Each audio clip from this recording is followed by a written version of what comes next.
Hi everyone, ఇంకొక simple hanging ఎలా తయారు చేసుకోవాలో ఈ వీడియోలో చూపిస్తాను. 3.5 ఇంచ్ వెడల్పు, 3.5 ఇంచ్ పొడవుతో 4 పీసులు సేమ్ సైజులో కట్ చేసుకోవాలి. చూడండి, నేను ఆల్రెడీ కట్ చేశాను. ముందే రెడీ చేసుకున్న థ్రెడ్కి ఇవి యాడ్ చేసుకోవాలి. ఇలా ఫోల్డ్ చేసుకోవాలి, మధ్యలోకి చివర్లో యాడ్ చేసుకోవాలి. మధ్యలో థ్రెడ్ పెట్టేసుకుని చివర్లో కుట్టేసుకుంటే అయిపోతుంది. చూడండి, కింది వైపున చిన్న ఫోల్డ్ చేసినట్టు లోపల వైపుకి ఫోల్డ్ చేసి కుట్టుకుంటే ఖర్చులు అనేవి బయటకు కనపడకుండా నీట్గా ఉంటుంది. ఇప్పుడు రెండోది యాడ్ చేయడం ఇంపార్టెంట్, జాగ్రత్తగా వినండి. చూడండి, ఇది కిందకి ఏలాడుతూ ఉంటుంది కదా, దీనిపైన ఇంకొకటి కుట్టేటప్పుడు ఎంత గ్యాప్లో కుట్టాలనేది చూసుకోవాలి. ఇప్పుడు దగ్గరికి కుట్టేసాం అనుకోండి, దానిపైన ఇలా ఉండిపోతుంది, చూడటానికి అంత అందంగా కనపడదు లుక్ అనేది. అలాగే దూరంగా కుట్టినా కూడా బాగోదు. ఒక్క పావు ఇంచు గ్యాప్తో కుట్టుకుంటే అవి చక్కగా నిలబడతాయి.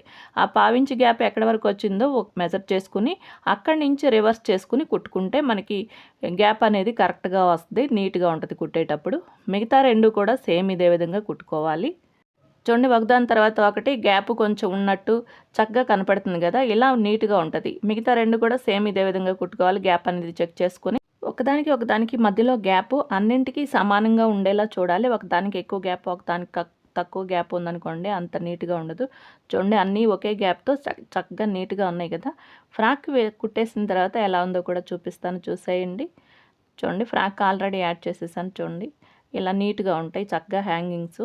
మీకు ఈ వీడియో నచ్చితే తప్పకుండా లైక్ చేయండి, మీకు తెలిసిన వాళ్ళకి షేర్ చేయండి, మన ఛానల్ని సబ్స్క్రైబ్ చేసుకోండి. చూసిన వాళ్ళందరూ లైక్ చేయండి ప్లీజ్.